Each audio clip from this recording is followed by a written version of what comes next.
Hi friends, welcome to another video on Tutorials Point with me Richa.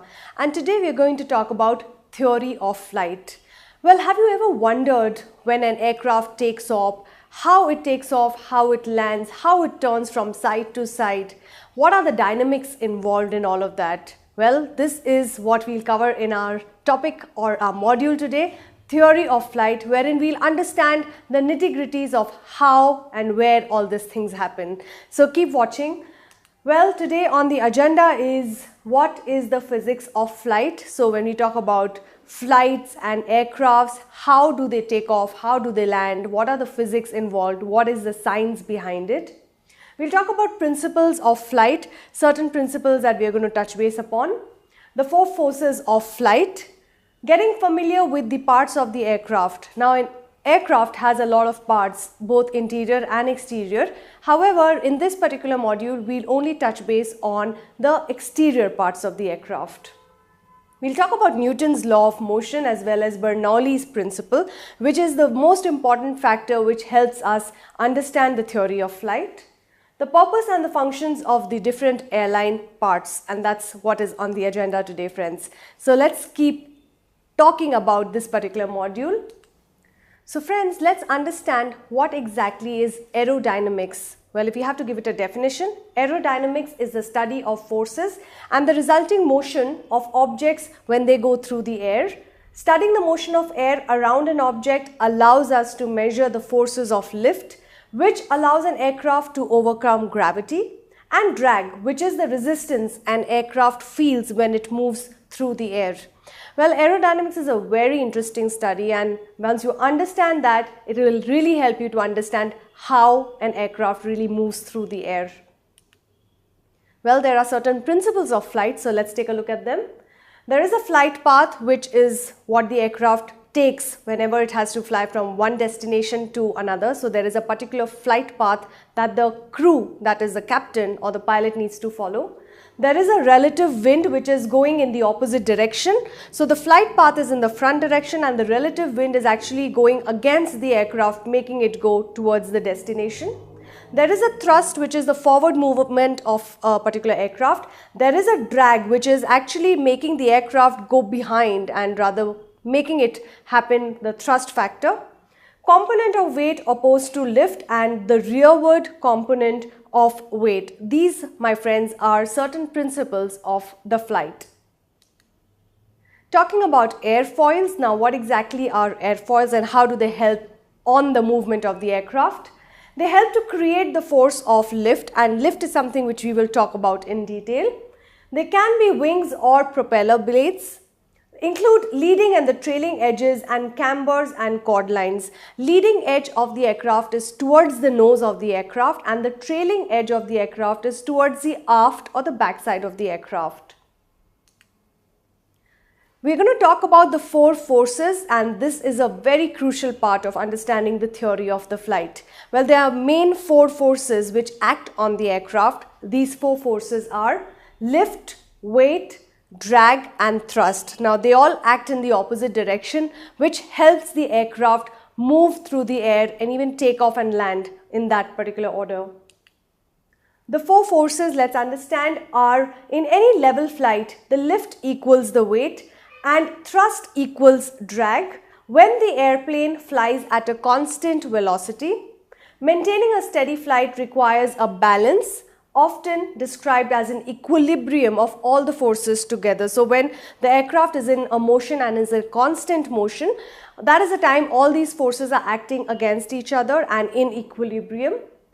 Upon the airplane, the weight, lift, thrust and drag are acting forces on the aircraft or the airplane. The four forces act on the airplane in the flight and also work against each other. So it's very important to understand, if these forces do not act against each other, the flight will not be able to take off. Hence, they need to be an opposite reaction. Let's understand these four forces in a little detail. So what exactly is drag? Drag is a movement which actually stops or retards the front movement or the forward movement of an aircraft in the flight. So it's important that a drag needs to be there for the thrust to happen, and that is the backward movement. Lift is an upward force which opposes gravity, supports the weight of the aircraft, and that's something which helps the aircraft lift itself off the ground and move forward. Thrust is the force which moves the aircraft forward in the particular direction. And weight, as we all know, is something that is holding the aircraft down. It's like the center of gravity, wherein weight is always towards the center of gravity and always towards the earth. So that is weight. It is the force caused by the gravitational attraction of the earth.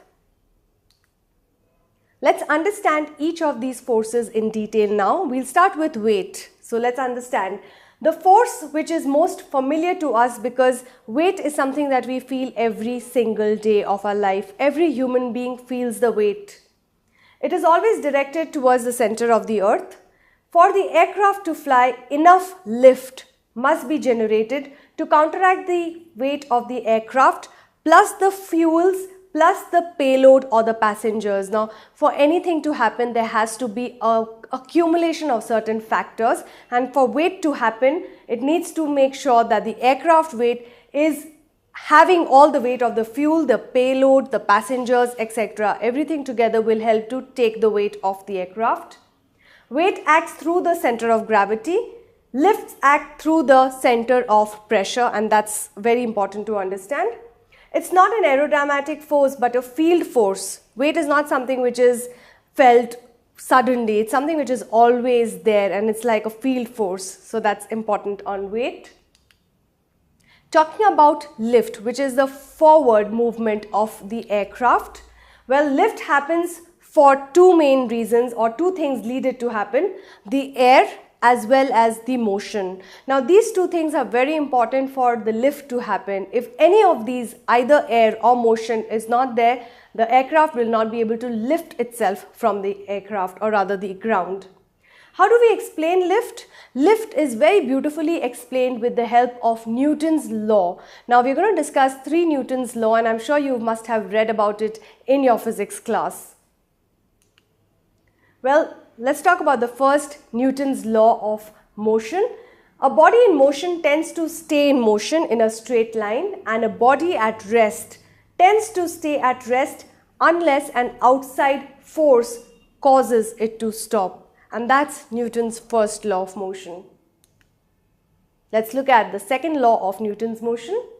Newton's second law states that acceleration of an object is inversely proportional to its mass.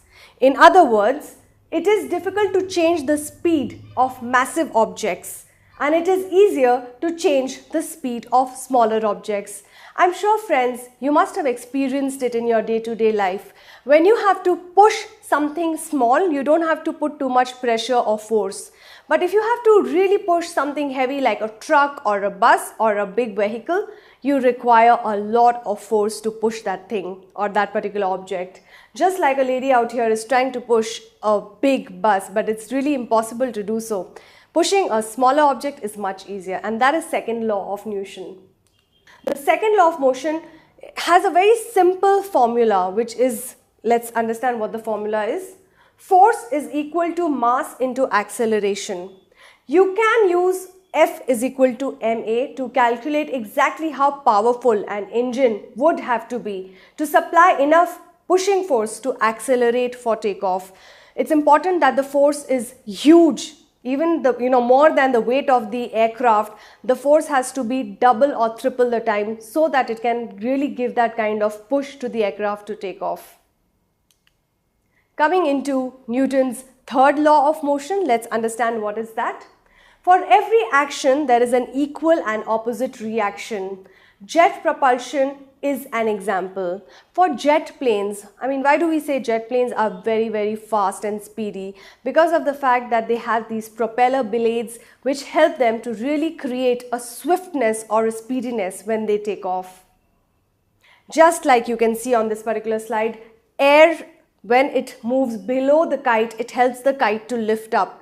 In the same manner, when we talk about the aircraft, when air goes beneath the wing of the aircraft, it helps the aircraft to lift itself up. And that is Newton's third law of motion. For every action, there is an equal and opposite reaction. Let's understand the third force of this particular theory of flight. The third one is drag. Now, what exactly is drag? I'm sure, friends, you must have experienced this. When you go in a vehicle, in a car, for example, and you roll down the windows, when you put your hand outside the window, you feel the air passing through your, rather pushing your hand, and that is what is drag. It's a resistance. So drag is a mechanical force generated by a solid object moving through a fluid. Drag is the force of resistance that the aircraft feels as it moves through the air. So when the aircraft is moving through the air, there are different parts of the aircraft which are coming out, and that is providing the drag to that particular aircraft. Let's look at certain facts with regards to theory. For an airplane to take off, lift must be greater than weight. If the lift is not greater than the weight, the aircraft will never be able to, take off, and that's important. So the lift has to be greater than the weight. For an airplane to speed up while flying, thrust must be greater than drag. So if the thrust is not greater than the drag, the aircraft will not be able to move in the forward direction. It will really be lacking behind and kind of falling off, which I'm sure is going to be a scary experience. So for the airplane to speed up, it's important that the thrust needs to be a little greater than the drag. Some more facts. Engines, which are either jet or propeller, typically provide the thrust for the aircraft. When you fly a paper aeroplane, you generate the thrust. So it's simply said that the engineer, whatever the engine of the aircraft, if it is jet or propeller, that is providing the aircraft with the thrust, the movement or the forward movement of the aircraft. A propeller is a spinning wheel that generates the lift in a forward direction. Well, friends, now we're coming to a very important aspect of this particular module, which is understanding the different parts of the aircraft. As we mentioned before, we'll talk about these exterior parts of the aircraft. Let me introduce you to this exterior part of the aircraft. Well, you have a lot of things written out here. I'm going to take you one by one. We have the propeller, the engine of the aircraft, the fuel tank, which is located right at the wing, the ailerons, the radio antenna, the elevator trim tab, vertical stabilizers, flashing beacon, the rudder. We have the elevator and the horizontal stabilizer. We have the flaps, navigation light, landing gear, and the fuselage, which is the body of the aircraft. Well, do not worry, because we are going to explain what these parts are and how do they really function in an aircraft. Let's quickly look at what we will cover in detail. We'll talk about the wings of the aircraft, rudder, ailerons, flaps, fuselage, elevator, and last, the spoilers. These aircrafts help the aircraft in the forward, backward, side movements. So let's look at them. Let's understand the role of different parts. So what do the wings do? The wings of the aircraft generate most of the lift to hold the airplane in the air, and that's the reason why wings are there. They hold the aircraft up in the air. To generate lift, the airplane must be pushed through the air. I'm sure when you travel by airlines, you see the part when the aircraft is in a full takeoff roll before taking off, and that's the kind of speed which is required, because if the aircraft doesn't have that speed, it will not be able to lift. The jet engines, which are located beneath the wings, provide the thrust to push the airplane forward through the air, and that's what we have studied a little while before, that you need the engines to give the thrust so that the aircraft is able to move forward. To control and maneuver the aircraft, smaller wings are located at the tail of the plane. The tail usually has two parts, which is the vertical stabilizer and the horizontal stabilizer. Let's understand what the roles of each of these stabilizers are. The stabilizer's job is to provide stability for the aircraft to keep it from flying straight and do not lose its balance. The vertical stabilizer keeps the nose of the plane from swinging from side to side, whereas the horizontal stabilizer prevents an up and down motion of the aircraft. Well, the hinge part of the vertical stabilizer is called the rudder. So on the vertical stabilizer, there is a part which is known as a rudder. Now, what does the rudder do? It is used to deflect the tail to the left and right as viewed from the front of the fuselage. So the rudder is actually making sure that the tail goes from the left to the right whenever the requirement is there. The hinged part of the vertical, or rather the horizontal stabilizer, is called the elevator. Now what does an elevator do? It is used to deflect the tail up and down. So our rudder helps in the left and right movement of the aircraft, and the elevator helps in the up and down movement of the aircraft. The outboard hinged part of the wing is known as ailerons. It is used to roll the wings from side to side. I'm sure when you travel by airlines, you must have seen that the aircraft goes from, side to side. That's called as yawing. Now, how that does happen? It happens with the help of ailerons, which help the aircraft to move from side to side.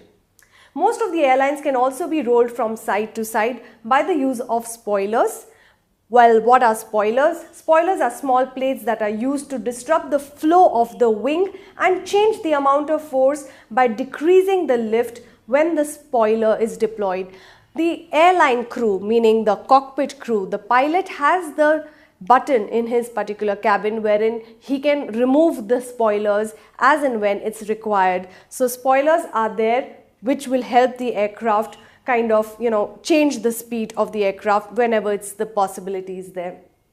The wings have additional hinged rear sections near the body that are known as flaps, and I'm sure you must have seen it again when you fly. The flaps are there which are deployed downward on the takeoff and landing to increase the amount of force produced by the wing. So flaps are there on the wing, both the wings of the aircraft, and when you take off and land, these flaps come up, which helps to really give the thrust to the aircraft. So well friends, that makes us come to an end on this particular module on theory of flight. Well, we have understood so many things on this particular module, right from understanding the principles of flight to the forces of flight, and also understanding the different parts of the exterior aircraft. I do hope you have enjoyed listening to this particular module, and I'm sure you have taken a lot of values from this particular module. Keep watching more and more videos coming your way. Till then, thank you very much.